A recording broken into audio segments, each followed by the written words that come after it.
Are those supposed to be real? The question, laced with casual disdain, echoed in the cavernous silence of the courtroom. Judge Morrison, a man whose tailored suit cost more than the old truck James Parker had driven here, leaned forward over his polished bench. A smirk played on his lips. He peered down at the old man standing before him for a simple traffic violation. James Parker, 83 years old, stood perfectly still. His back was straight.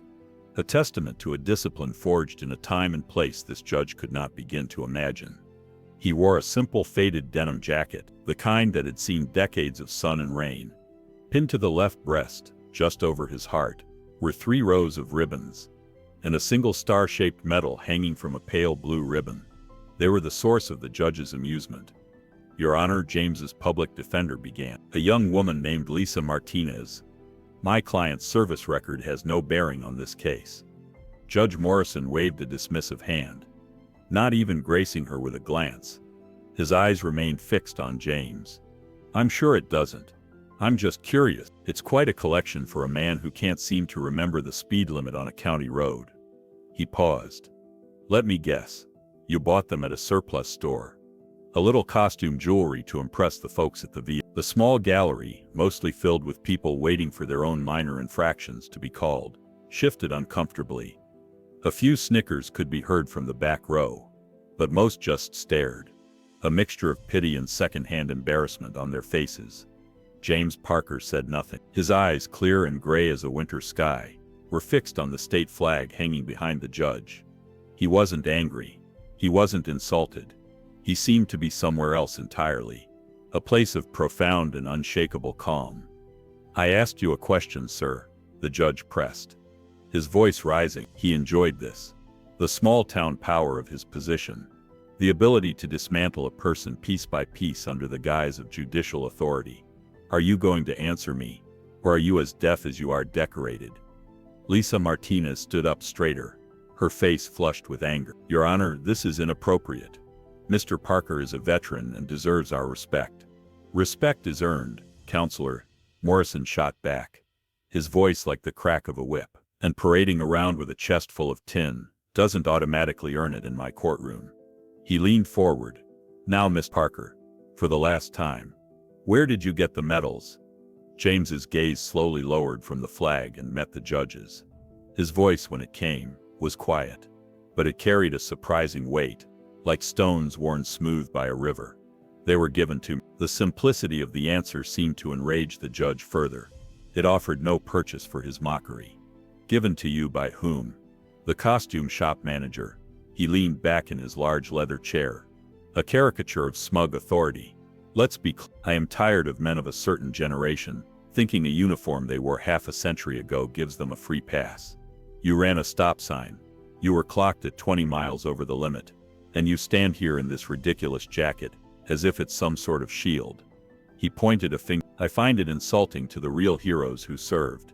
Each word was a calculated blow, designed to humiliate. Lisa could feel the tension in her own body, a coiled spring of outrage. She looked at her client. James's hands, gnarled with age and speckled with liver spots, rested calmly on the defense table. He didn't fidget. He didn't flinch. He just stood there, absorbing the judge's venom without a flicker of expression. "Take the jacket off," the judge commanded. A collective gasp went through the courtroom. This was no longer about a traffic ticket. This was a public stripping of dignity. "Your Honor, you can't be serious," Lisa pleaded, her voice trembling slightly. "I am perfectly serious, Counselor. This is my courtroom. The defendant will show it the proper respect. That display is a distraction." He pointed at James. "Take it off, Mr. Parker, or I will find you in contempt." The bailiff, a burly man who had seen his share of courtroom drama, took a hesitant step forward. His eyes met James. For a moment he looked uncertain, even apologetic. James did not move. He did not look at the bailiff or the judge. He looked at the medals on his own chest, his gaze lingering for a fraction of a second on the one hanging from the blue ribbon. He seemed to be listening to a distant echo, a sound no one else in the room could hear. His silence was his answer, a profound and unyielding no. "Fine," the judge spat, his face turning a blotchy red. "Bailiff, add a charge of contempt of court, and a $500 fine." Maybe that will get his attention. The judge's eyes narrowed on the most prominent medal, the one that hung slightly apart from the others. He pointed a fat finger at it. Especially that one.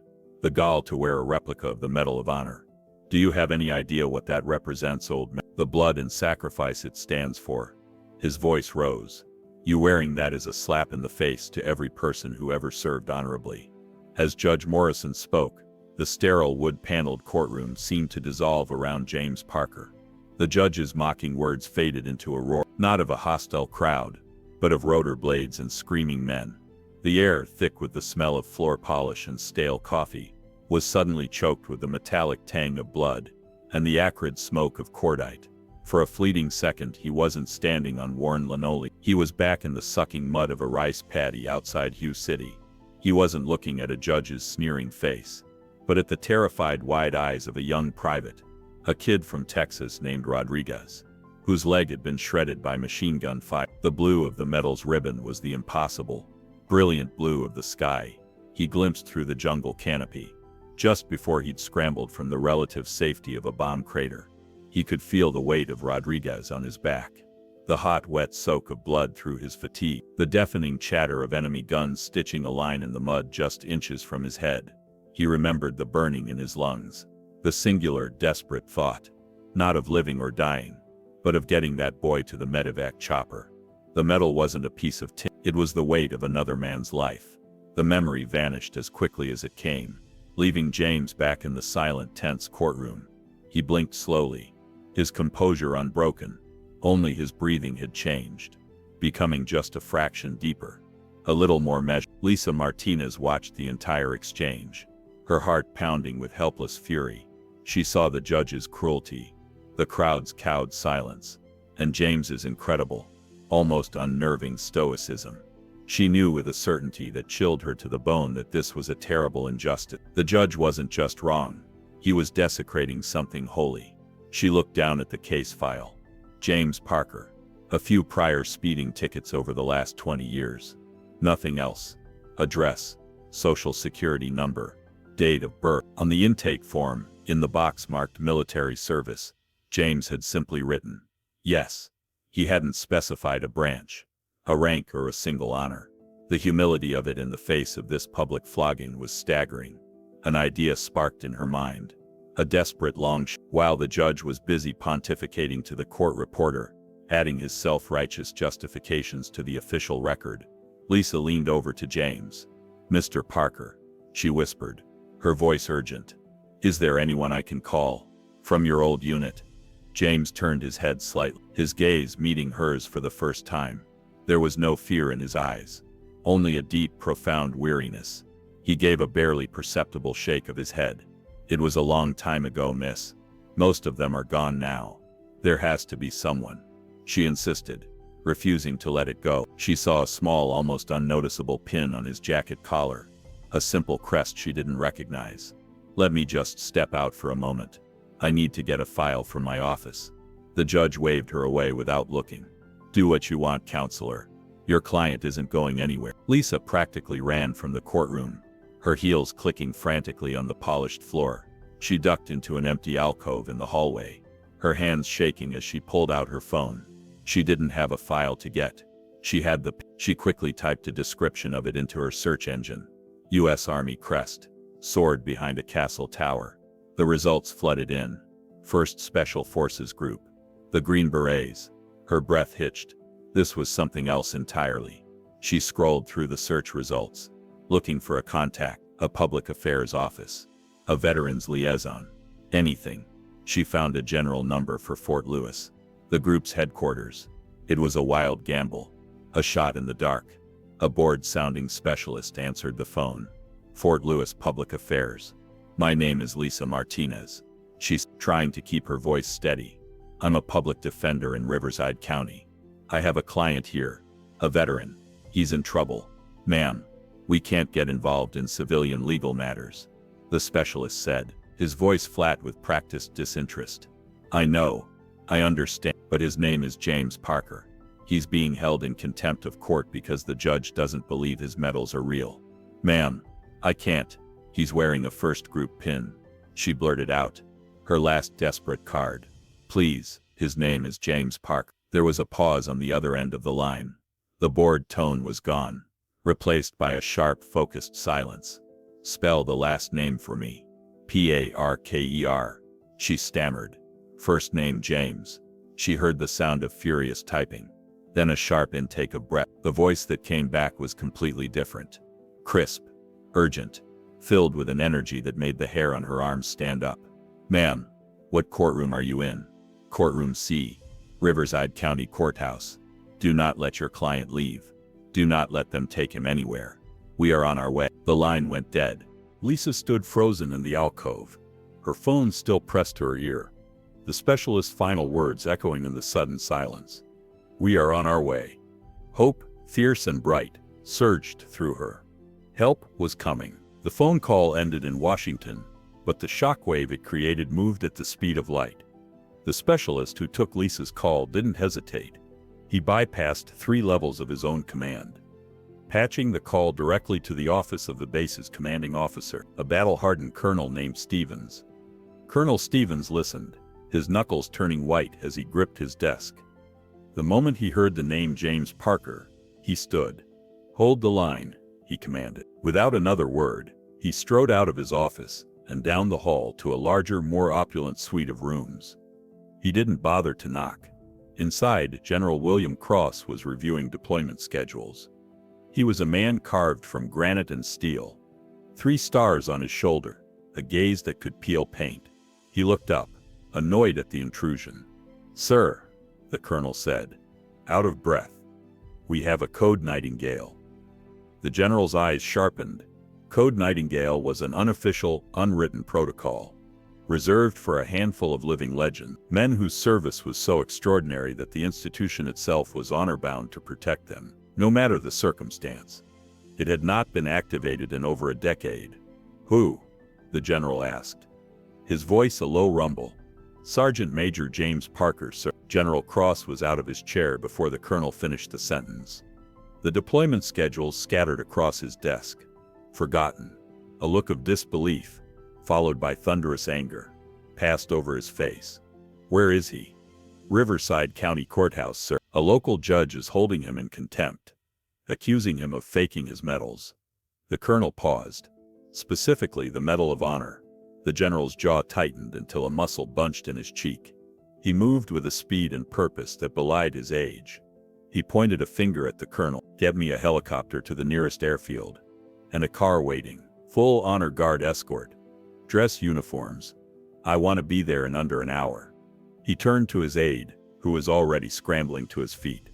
Get me everything on Judge Morrison of Riverside County. I want to know where he went to school, who he owes favors to, what he eats for breakfast. To the colonel he gave one final chilling order. And get the Secretary of the Army on the line. Tell him a national treasure is being publicly humiliated by a man who doesn't deserve to shine his boot. Back in courtroom C, the air had grown thick and stagnant with Judge Morrison's self-satisfaction. He had made his point. He had cowed the young public defender, and was now preparing to deliver his final crushing blow to the silent old man before him. Lisa had returned to the defense table, her face pale, but her eyes holding a new defiant spark that the judge chose to ignore. Given your refusal to comply with a direct order from this court, Morrison began, savoring each word, and your clear state of delusion regarding your past exploits, I am not only holding you in contempt, but I am also concerned for your mental fitness. He let that hang in the air, a poisonous cloud. Therefore I am ordering a mandatory 72-hour psychiatric evaluation. The bailiff will remand you into the custody of the county sheriff's department, who will transport you to the state hospital for assessment. This was the ultimate degradation. Not just a fine, not just jail time, but a declaration that James Parker was crazy, that his life, his service, his honor were the fictions of a broken mind. The gavel was in his hand. He raised it high, the final punctuation mark on his petty tyranny. He never got to bring it down. A muffled commotion from the hallway outside interrupted him. The heavy oak doors to the courtroom burst open, swinging inward with such force that they banged against the wall. 2 soldiers, ramrod straight in immaculate army dress blues, entered the room. They moved with synchronized, powerful grace, one taking up position on the left of the entrance, the other on the right.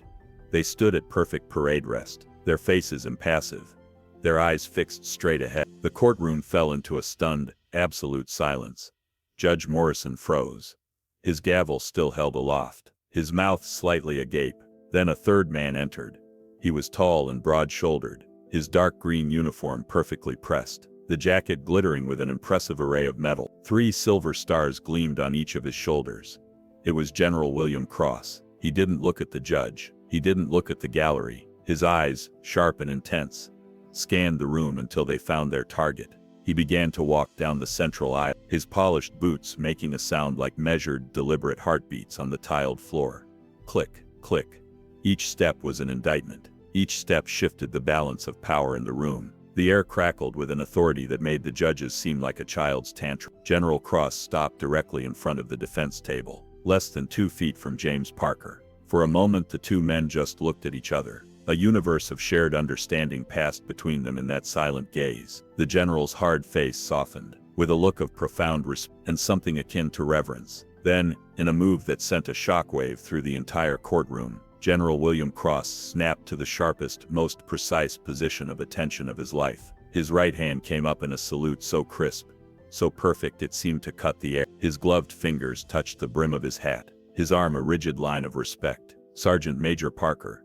The general's voice boomed, clear and strong, filling every corner of the silent room. "It is an honor to be in your presence, sir." He held the salute, his eyes locked on James. Slowly, as if rousing from a long dream, James Parker straightened, his shoulders squared. The weariness seemed to fall away from him, replaced by an echo of the soldier he had once been. He brought his own hand up, his movements stiff with age, but no less precise, and returned the salute. Judge Morrison finally found his voice, sputtering with confusion and outrage. "What is the meaning of this? Who are you?" "I am in the middle of a judicial proceeding." General Cross slowly lowered his hand, but his eyes never left James. Only after James had lowered his own hand did the general turn his head. He pinned Judge Morrison with a gaze so cold and furious it seemed to drop the temperature in the room by 20 degrees. "The meaning, Your Honor," the general said, his voice dangerously quiet, "is that you are in the presence of a hero of the Republic, and you are about to learn a lesson in respect." He took a step toward the bench, pulling a folded piece of paper from his inner pocket. "You questioned this man's medals. Let me enlighten you." He began to, his voice resonating with pride and anger. "Sergeant Major James Parker, enlisted United States Army, 1959, served with distinction for 28 years, 3 tours in Vietnam, member of the 5th Special Forces Group, Military Assistance Command, Vietnam Studies and Observations Group." He paused, letting the weight of that legendary unit's name settle in the room. "Awards and decorations include Bronze Star with V for Valor, 3 awards, Silver Star, 2 awards, Distinguished Service Cross, Purple Heart, 4 awards," with each medal named. A new wave of shock rippled through the gallery. People were sitting up straighter, their faces a mixture of awe and shame. A local reporter in the back was scribbling frantically in his notepad. "And this one?" the general said, his voice dropping as he looked at the medal on the blue ribbon. "This gaudy piece of tin you so casually dismissed. This is the Medal of Honor, awarded to then Staff Sergeant Parker, for conspicuous gallantry and intrepidity at the risk of his life above and beyond the call of duty." He unfolded the paper further, read directly from it.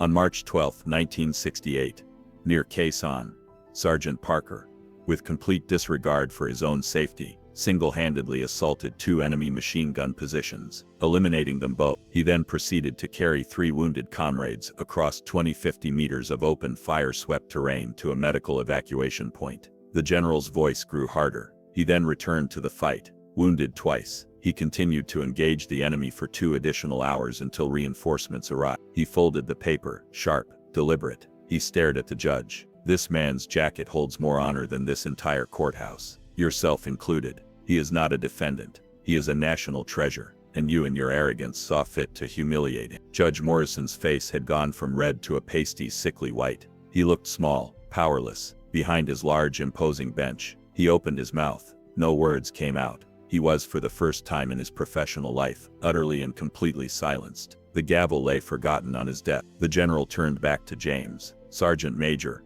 on behalf of the United States Army and a grateful nation, I apologize for the indignity you have been subjected to today." He then turned his icy gaze back to the judge. his voice dropping to a low, menacing tone. As for you, Your Honor, you seem to have a problem with veterans. I would suggest you rectify that. I have already been on the phone with the office of your state's governor, as well as the head of the Judicial Conduct Commission. They are very, very interested in today's transcript. He paused. I imagine your career of public service is about to come to a rather abrupt end. The finality in his voice was absolute. He had not just won the argument. He had dismantled the judge's entire world in less than 5 minutes. It was James who broke the ensuing silence. He placed a gentle hand on the general's arm. "William," he said, his voice soft but clear. "He's a man who made a mistake. A bad one.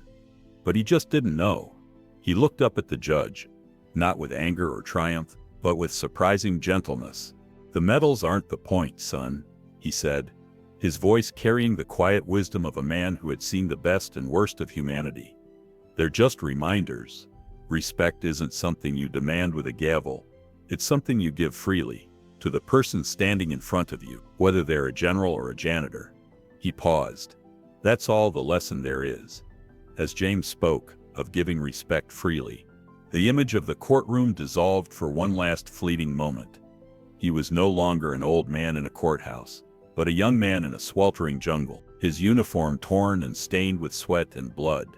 He was kneeling beside a captured enemy soldier, no older than a boy, whose eyes were wide with fear.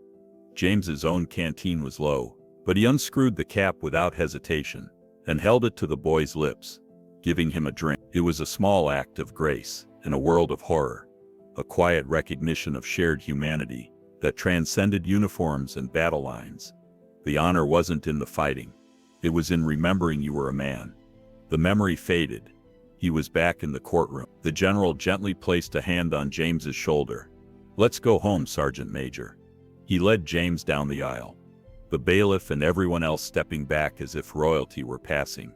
The crowd was on its feet, a spontaneous display of respect. As they reached the doors, a single person began to clap, then another, and another, and another, until the entire courtroom filled with the sound of applause, a thundering apology, and a long overdue thank you. The fallout from that day in Courtroom C was swift and decisive. The story, broken by the local reporter and quickly picked up by national news outlets, went viral. The image of General Cross saluting the unassuming old veteran became a symbol of honor and accountability. Judge Morrison was suspended, and after a formal investigation by the State Judicial Commission, he was forced into an early, disgraced retirement. In response to the public outcry, the state legislature passed a new bill, unofficially called Parker's Law, mandating cultural competency and sensitivity training regarding military veterans for all public officials. General Cross ensured that James's traffic ticket was not just dismissed, but formally expunged, with a written apology from the state. James wanted none of it. He went back to his quiet life, working in his garden, meeting his friends for breakfast on Thursday mornings, looking hesitant and out of place in a simple polo shirt and khakis. It was Morrison. He looked older, smaller, stripped of his judicial robes and arrogance. He saw James and walked slowly over to the table. "Mr. Parker," he said, his voice quiet. Can I sit down?" James simply gestured to the seat opposite him. Morrison sat, his hands fidgeting on the table. "I wanted to apologize," he said, not looking James in the eye. "What I did, what I said, there's no excuse for it. I was arrogant, I was cruel, and I was wrong. I'm sorry." James took a slow sip of his coffee. He looked at the man across from him, a man broken by his own pride. He saw no reason for any more punishment. "I hear you're not on the bench anymore," James said, his tone neutral. "No," Morrison admitted. "I'm not." "Good," James said, and for a second Morrison flinched. A man shouldn't have a job he doesn't have the heart for. James pushed a menu across the table. "The coffee is good here." It was an offer of peace, a simple, graceful act of forgiveness. Morrison looked up, finally meeting James's gaze, and for the first time he saw not a defendant or an old man, but simply a person worthy of respect. He nodded, a weight lifting from his shoulders. "Thank you," he whispered. 3 months after the incident, James Parker stood in a conference room at the county courthouse. Different building, different people. General Cross had asked him to speak. New training program for judges and court officials. Veteran awareness. Sensitivity training. James hadn't wanted to, but the general convinced him. They need to hear it from you, James. Not from me. Not from a manual. From you. So he spoke. 20 judges at a time. From counties across the state. He didn't talk about medals, or battles, or heroism. He talked about what it meant to come home, to carry wounds no one could see, to live with memories, to be dismissed, questioned, doubted. I'm not special, he told them. I'm just a man who did his job, a long time ago, in a place most of you never heard of. But I carried that job home with me, in my body, in my mind, in my sleep. He paused. When you look at a veteran standing in your courtroom, you're not just looking at the person in front of you, you're looking at everything they carried, everything they sacrificed, everything they lost. He showed them his hands, the scars, the tremor that came sometimes. These are real. My pain is real. My service is real. When you question that, when you mock it, you're not just hurting me, you're hurting every veteran who comes after me. The room was always silent when he spoke. Some judges cried, openly, without shame. After each session, they lined up, to shake his hand, to thank him, to apologize, for things they'd done, things they'd thought, ways they'd treated veterans without thinking. James accepted every apology, every thank you, with the same quiet grace. Lisa Martinez attended one of his sessions, at a different courthouse. She sat in the back, watched him transform hardened judges into humble students. After she approached, Mr. Parker, that was incredible. He shrugged. Just the truth. It was more than that. She paused. You changed minds today. Changed hearts. People won't forget this. Maybe, he said, not convinced. But that's not why I do it. I do it because maybe one veteran won't have to go through what I did. Won't be accused. Won't be humiliated. If this saves even one person that pain, it's worth it. Lisa nodded, understanding. This wasn't about him. Never was. It was about the next guy. The next veteran. The next person in pain. Can I ask you something? She said. Sure. How do you do it? How do you forgive so easily? After everything. James was quiet, thinking. Because holding grudges is exhausting. And I'm too old to be tired. Life's too short to spend it angry. He smiled. Small, gentle. Besides, people can change. Judge Morrison proved that. He made a mistake. But he's trying to be better. That's all any of us can do. Simple. Profound. True. 2 years after that day in court, James Parker stood in the state capitol building. Legislative chamber. They were dedicating a new Veterans Advocacy Office, named after him. The James Parker Veterans Justice Center. He hadn't wanted it. But they'd insisted. Governor. State legislators. Veterans groups. General Cross. You changed the system, James. The general had said, this is how we make sure that change lasts. So James stood, uncomfortable in a suit, listening to speeches about his service, his sacrifice, his grace. When they called him to the podium, he walked slowly, his steps careful, age catching up to him now. 85 years old, he stood at the microphone, looked out at the crowd, familiar faces. Lisa Martinez, now a judge herself. Morrison, now teaching ethics at the community college. General Cross, retired but still sharp, still protective. I'm not good at speeches, James began, his voice quiet, but it carried, so I'll keep this short. He paused. 2 years ago, I stood in a courtroom, being accused, being judged, being told I was a fraud. It was one of the worst days of my life. But it was also one of the best, because it showed me something. It showed me that there are people who see, who care, who act. People like Lisa Martinez, who made a call when she didn't have to, who risked her career to do what was right. He looked at Morrison. It showed me that people can change, can learn, can become better. Mr. Morrison learned that lesson, and now he's teaching it to others. His voice got stronger. The medals on my jacket. They're not mine. They belong to the men who didn't come home, to Rodriguez, to Chen, to all the brothers I left behind. I wear them to remember, to honor them. But this center, this law, That's for the men and women who did come home, who are still fighting, not on battlefields, but in courtrooms, in VA offices, in hospitals. They need advocates. They need people who see them, who believe them, who help them. He gripped the podium. That's what this center is for. Not to honor me, but to protect them. Every veteran who comes after me. So if you want to honor my service, don't build monuments. Don't name buildings. Just do one thing. See the veterans standing in front of you. Believe them. Help them. That's all. That's everything. He stepped back from the microphone. The chamber erupted in applause. Standing ovation. But James didn't see it. He saw the faces of his brothers. Rodriguez, Chen, Williams, all the men who died so he could live. This is for you, he thought. All of you. The legacy wasn't his, it was theirs. And now it would live on. Protecting the protectors. Honoring the honorable. Seeing the invisible. Forever.